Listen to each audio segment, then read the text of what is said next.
Hey y'all, Jason again from the D2 with more special coverage of Total Chaos. Our next interview is with Kevin Margo, an independent filmmaker and VFX-CG Supervisor at Blur Studios. So enjoy the interview, please subscribe, we've got more content coming out, and I'll see you for the next one. Hi guys, welcome back to the D2 channel. My name is Fabio Palvelli and I'm here today with Kevin Margo. Did I pronounce that right? That's correct. Okay, so basically in an effort to bring a little bit more inspiration, we're trying to talk to people that are not directly related to the archivist industry, but that we personally feel that they can bring a lot to the discussion. And I was looking at the stuff that you presented at the event and I was totally blown off. Like, it took me a good 15 minutes to kind of process what I was looking at and understand, you know, the whole thing. First of all, Kevin, thanks a lot for taking the time. Can you please introduce yourself, because you're a movie maker, but you aren't really a movie maker. You're like... Yeah, it's hard to like box me into a specific job role. I have been at Blur Studio for 15 years now. And over the 15 years, I've directed, CG supervised, and VFX supervised almost 75 shows. Today we know our enemy. His name is Gary or Gil. Glenn? Is it? I don't know. It's something with a G. So that's kind of what keeps me busy during the day. But then I'm also consider myself an independent filmmaker. So I go home at nights and I make my own short films. And Construct is the one that we played here today. Yeah, that was an independent endeavor with a bunch of friends and co-workers, nights and weekends, over about 2 years. And it was not only, the goal was not only to tell a solid story, but it was also to help advance the art of virtual production and explore a lot of new real-time technologies, partly in which Chaos Group has been helping prototype to a great degree.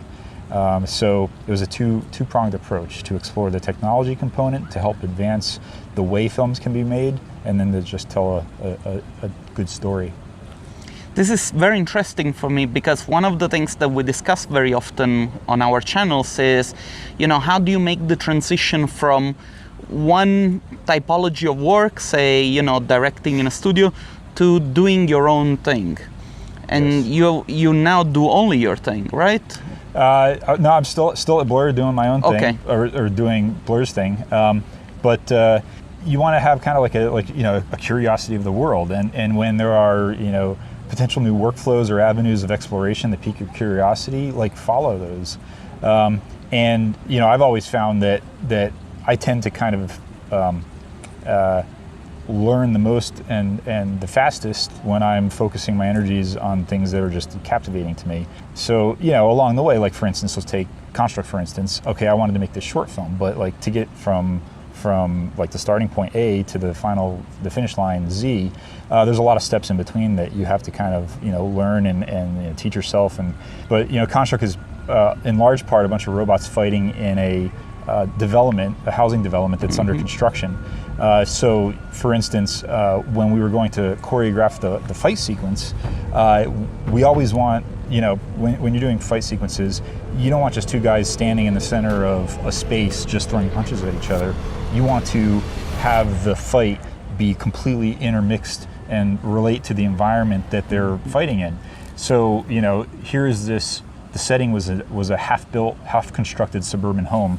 So I had a lot of fun. Like I was researching blueprints for a bunch of like McMansions in Missouri, and I found a blueprint that I loved, and I basically replicated that blueprint as if it was a half-built house. Having that environment that's kind of sourced from an ArcViz background. I was using V-Ray, which is like an incredible tool in the ArcViz community, right? And in fact, at Blur, over the years, when we switched over to V-Ray in 2010, I think, we found that the strongest artists that we were getting reels from were from the ArcViz community, because V-Ray had already taken hold in that area, and these were guys and girls that knew how to like create photorealistic looking imagery. And they also had a lot of passion for entertainment and games, maybe interest outside of the ArcViz world. So they kind of gravitated to Blur, and some of our best artists over the years have come from the ArcViz community. This is so interesting to me because, of course, that our community is mainly archivist people, but we are seeing some people, making the shift into adjacent, so to say, professions. Mm-hmm.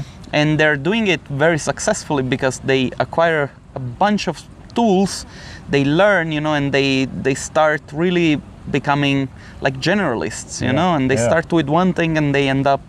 This is the case. That's absolutely right. Like ArcViz artists, they're modeling environments, and then they're doing materials and surfaces, and they're also lighting the environments. And that is actually considered a generalist role in the VFX and animation world. Very interesting. Very rarely do you find artists that haven't gone through the ArcViz community that are capable of doing all those aspects of production themselves. So it makes for a very appealing skill set, to that industry. Tell me then a little bit more about you. How did you get into this world? I mean, what were the steps that you had to take? And I went the fine art route. I originally wanted to be like a painter, drawer, artist. I went to fine arts college, and I was really interested in representational painting and drawing.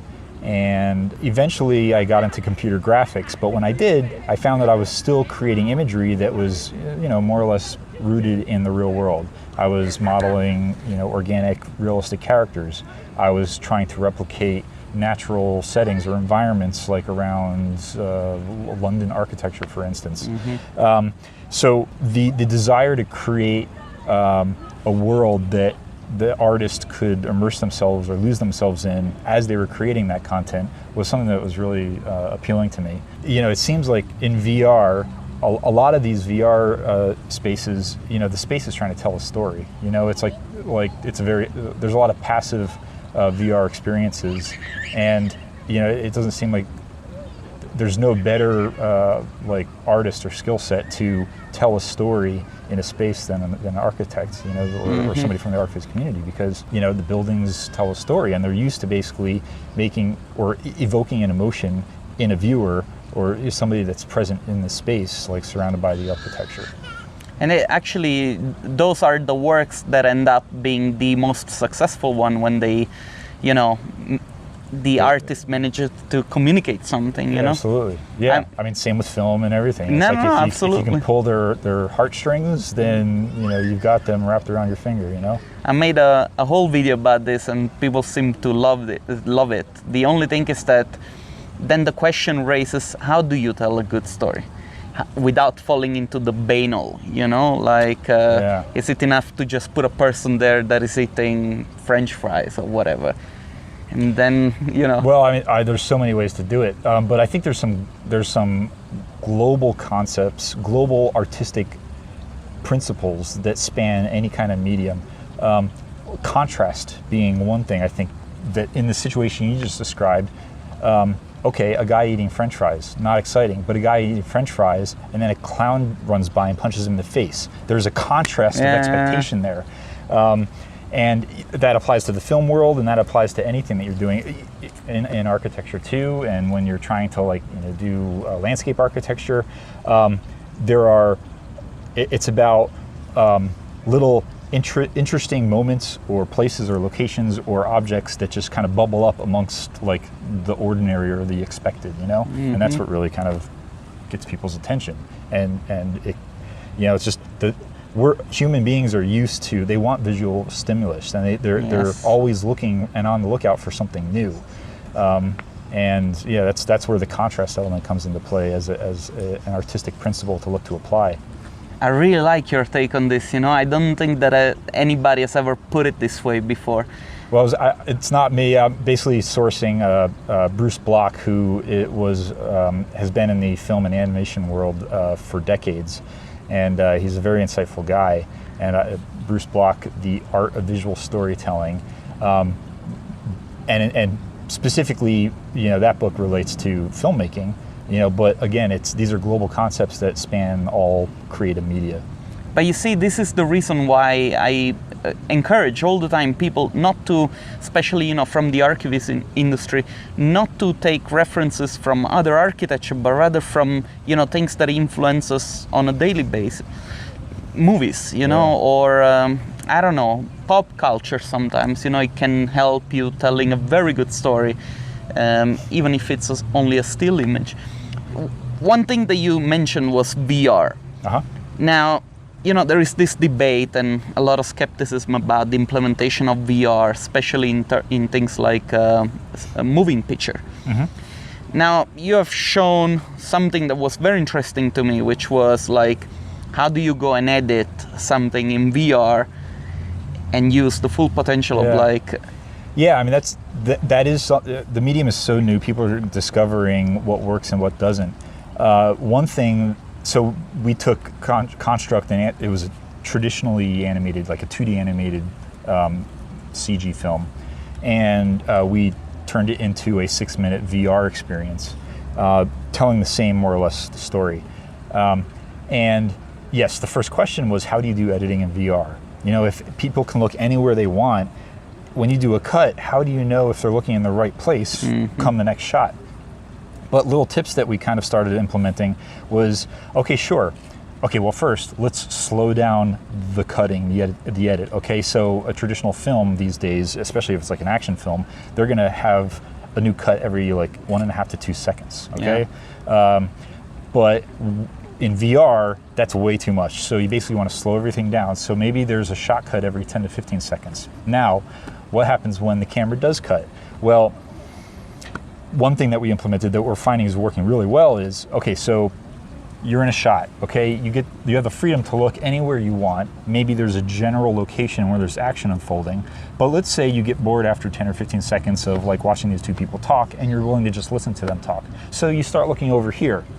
So when you look over here and there is an intended cut to come up, basically what happens is anywhere you're looking in the world, when the cut happens, the whole world is reoriented. So when you're looking this way, when the cut happens, you are in the new cut, the new shot that comes up, you're looking essentially in the direction that the director intended you to be looking when that cut happened. Okay, so very quickly, like viewers learn this language. It's like, I know that whenever there's a shot cut, that I'm looking more or less in the direction that the director intended me to be looking. And that's subtle and simple, but it's actually very effective, and it really like kind of solves a lot of that like ambiguity or like confusion about like, well, how do we know where people are looking?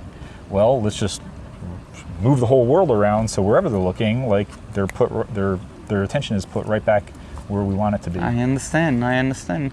But what do you think personally? Is there a future for VR in terms of consumption of media, or is it just for like production? I think there's both. Storytelling is a very old form of creativity, and to get it right, it takes a whole lot of trial and error. So that's what we're going through in the VR space right now. To tell successful stories, there's a lot of experimentation right now.